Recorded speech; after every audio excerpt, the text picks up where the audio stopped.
पहली चीज यात्रा के बारे में, और जो मेरा अब पिछले 1.5 साल का जो एक्सपीरियंस रहा है। पिछले साल हम भारत जोड़ो यात्रा पे निकले। 4000 किलोमीटर चले, कन्याकुमारी से कश्मीर, और हम सबको, मुझे तो पहली बार हिंदुस्तान को नजदीकी से देखने का मौका मिला। मेरे दिमाग में एक हिंदुस्तान था, एक इंप्रेशन था, और जैसे ही मैं चलना शुरू किया, वो इंप्रेशन टूटता गया, बदलता गया, और अंत में जब मैं कश्मीर पहुंचा, मेरा रियलाइजेशन ये था कि जिस चीज को मैं हिंदुस्तान मानता था वो एक्चुअली हिंदुस्तान था ही नहीं। वो मेरे इमेजिनेशन का हिंदुस्तान था, अनइन्फॉर्म्ड हिंदुस्तान था। और ये जो मैं हिंदुस्तान भारत जोड़ो यात्रा में जिसको देखा है, ये भी एक प्रकार से अनइन्फॉर्म्ड हिंदुस्तान है। ये पहले वाले हिंदुस्तान से बेहतर इन्फॉर्म्ड है, मगर ये भी हिंदुस्तान की समझ नहीं है, सुपरफिशियल है। मगर उस यात्रा में 2 चीजें बड़ी क्लियर थी। एक कि हिंदुस्तान नफरत का देश नहीं है, मोहब्बत का देश है। और इस देश में, इसके डीएनए में रिस्पेक्ट, मोहब्बत, ये बहुत गहरा है। तो चलते चलते मेरे दिमाग में यह सवाल आना शुरू हुआ कि अगर यह नफरत का देश नहीं है, यह पहला देश है जिसने इंडिपेंडेंस की लड़ाई मोहब्बत से लड़ी, और कोई देश है ही नहीं। मतलब कहते हैं कि civil rights movement, Gandhi ji की फिलॉसफी, उसने गांधी जी की फिलॉसफी का प्रयोग किया, मगर जो उनको डायरेक्शन किसने दिया? उनको डायरेक्शन गांधी जी ने दिया, हिंदुस्तान ने दिया। साउथ अफ्रीका में मैं गया था, मंडेला जी ने मुझे यही कहा कि हमें जो औजार दिए गए, हमारी फ्रीडम स्ट्रगल के जो औजार दिए गए, वो अफ्रीका के औजार नहीं थे, वो आपके औजार थे, हिंदुस्तान के औजार थे, और वो औजार हमें गांधी जी ने दिए।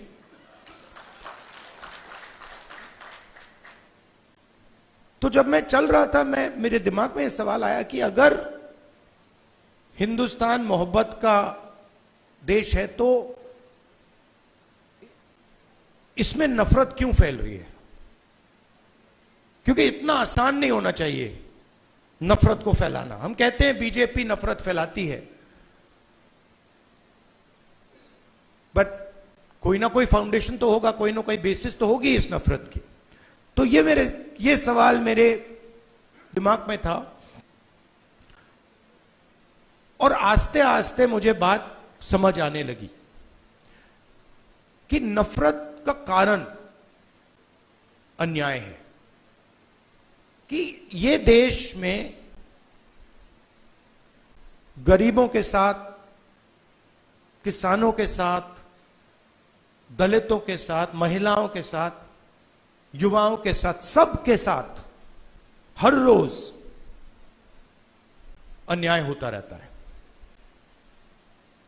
2-3% लोग हैं इस देश में जिनको न्याय का एक्सेस मिलता है।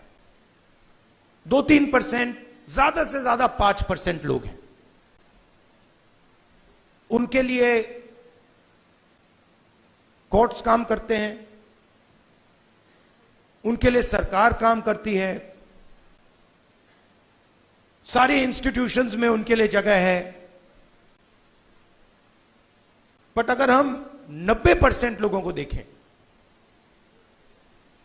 उनके साथ 24 घंटा अन्याय हो रहा है।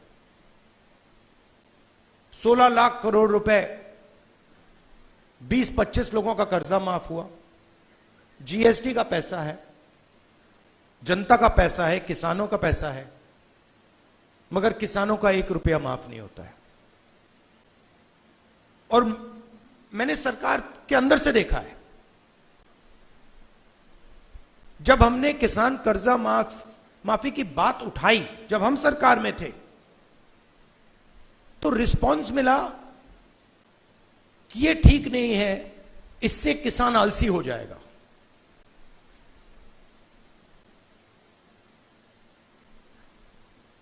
मनरेगा से गरीब व्यक्ति की आदत बिगड़ जाती है। मतलब वो काम कर रहा है, उसको आप उस काम के लिए पैसा दे रहे हो और उसकी आदत बिगड़ रही है। और दूसरी तरफ 20-25 लोग हैं, उनका 16 लाख करोड़ रुपए माफ हो रहा है, उनकी आदत नहीं बिगड़ रही। वो उसको पता नहीं विकास कहते हैं, डेवलपमेंट कहते हैं, प्रोग्रेस कहते हैं, पता नहीं क्या कहते हैं। तो अगर आप हिंदुस्तान के धन को देखें और उसको ट्रैक करें तो आपको दिखेगा कि ये जो सोने की चिड़िया कही जाती है, इसका पूरा का पूरा धन किसानों से, युवाओं से, दलितों से, आदिवासियों से, पिछड़ों से छीनकर ये 20, 25, 50, 200 कितने लोग हैं, ज्यादा नहीं है, इनके ओर फनल होता है। तो इसलिए हमने दूसरी यात्रा में न्याय शब्द जोड़ दिया। और इस यात्रा में हमारा फोकस उस पे था कि किस प्रकार का अन्याय हो रहा है। और हर कदम पे स्टूडेंट्स के पेपर लीक हो रहे हैं, किसान को एमएसपी नहीं मिल रही, मजदूर को मिनिमम वेज नहीं मिल रही, छोटे व्यापारियों को जीएसटी से दबाया जा रहा है। मतलब हर स्टेप पे, हर कदम पे लोग आ रहे थे, कह रहे थे हमारे साथ ये हो रहा है। मगर कंबाइंड कॉन्शियसनेस नहीं है। एक व्यक्ति कह रहा है मेरे साथ अन्याय हो रहा है। मेरे पास छोटे व्यापारी आए गुजरात में, उन्होंने कहा कि जीएसटी से, नोटबंदी से हमें बहुत चोट लगी। मगर उसी डिस्कशन में जो किसान के साथ हो रहा है वो उनको दिख नहीं रहा है, वो देख ही नहीं पा रहे हैं। तो मेरे खिलाफ जो अन्याय हो रहा है वो मुझे दिख रहा है, मगर मेरे भाई के साथ जो हो रहा है मुझे दिख नहीं रहा है।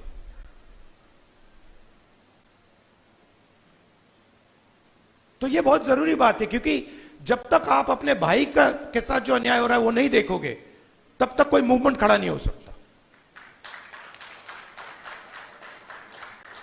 मैं जूडो करता हूं और उसमें एक बड़ी इंटरेस्टिंग चीज है।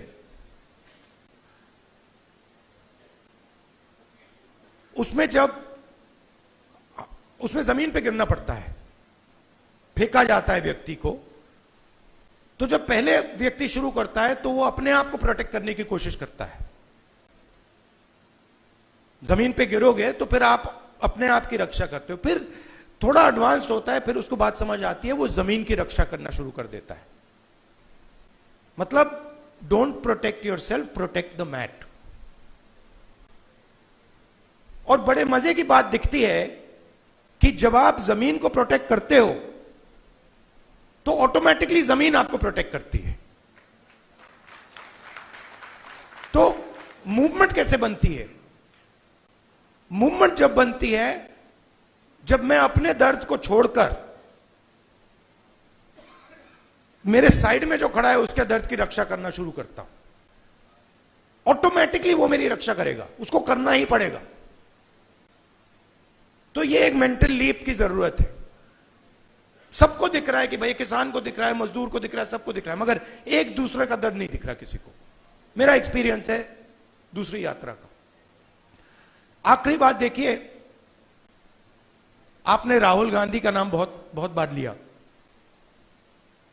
कांचा जी मेरे दोस्त हैं, उन्होंने नारे भी दे दिए। ये राहुल गांधी नहीं है, ये हिंदुस्तान में करोड़ों लोगों की फीलिंग है। उनमें से मैं एक हूं और आप मेरे ऊपर फोकस कर देते हैं। बट भारत जोड़ो यात्रा में मैंने अपनी आंखों से देखा, मैं अकेला नहीं चल रहा था, लाखों लोग चले थे मेरे साथ। और एक्चुअली भारत जोड़ो यात्रा की स्ट्रेंथ राहुल गांधी नहीं था। भारत जोड़ो यात्रा की स्ट्रेंथ वो बाकी लोग थे। तो उन पे भी फोकस होना चाहिए। लड़ना हमें एक साथ है और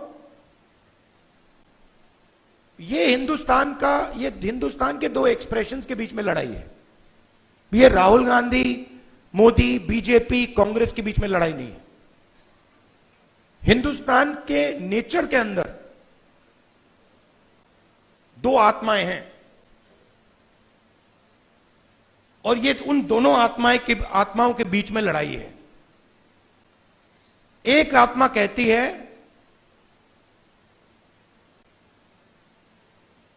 कि हिंदुस्तान बीच से चलाया जाएगा, ऊपर से चलाया जाएगा और सारे लोग ऊपर देख के ऑर्डर लेके इस देश को चलाएंगे। और ये एक सोचने का तरीका है हिंदुस्तान में। बहुत सारे लोग इसको मानते हैं, एक्सेप्ट करते हैं। और एक दूसरा तरीका है कि हिंदुस्तान को डिसेंट्रलाइज तरीके से हिंदुस्तान के सब लोगों को सुनकर चलाया जाएगा, जिसको हम, अगर आप धार्मिक तरीके से बोलना चाहते हैं, शिव की बारात बोल लीजिए। कि सब लोगों को जगह देके निर्णय लिया जाता है। जैसे योगेंद्र यादव जी अभी बैठे हैं, बड़ी इंटरेस्टिंग बात आपको बताऊं। 3-4 महीने पहले इन्होंने हमें कहा, देखिए हमें ये जो गारंटीज हैं, हमें क्लियरली बता देना चाहिए देश को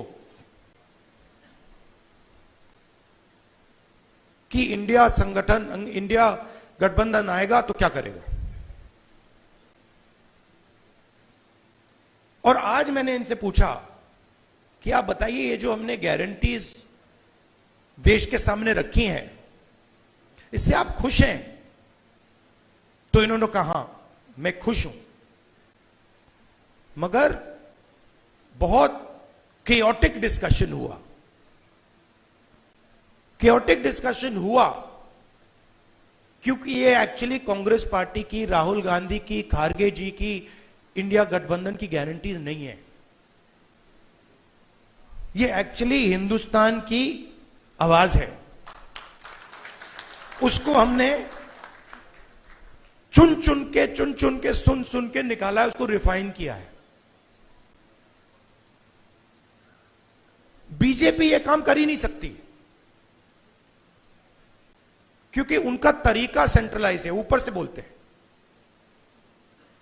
नरेंद्र मोदी जी रेडार की बात करेंगे, सब कुछ नरेंद्र मोदी जी से निकलता है। उनके विजन में और आरएसएस के विजन में ज्ञान एक व्यक्ति के पास है।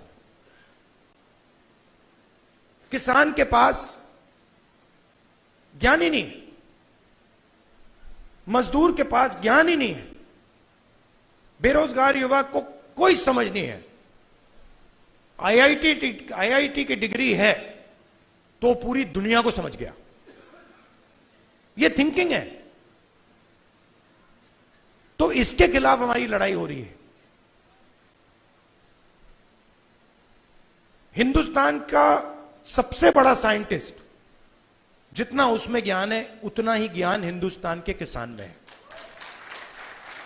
बस दूसरे तरीके का है। मैं बंगाल गया और वहां पे वो महिलाएं थी, इसी यात्रा पे महिलाएं थी, वो बीड़ी बना रही थी। उनके हाथ में जो स्किल थी, बीड़ी बनाती थी वो, उनके हाथ में जो स्किल थी मैंने अपनी जिंदगी में कभी पहले नहीं देखी।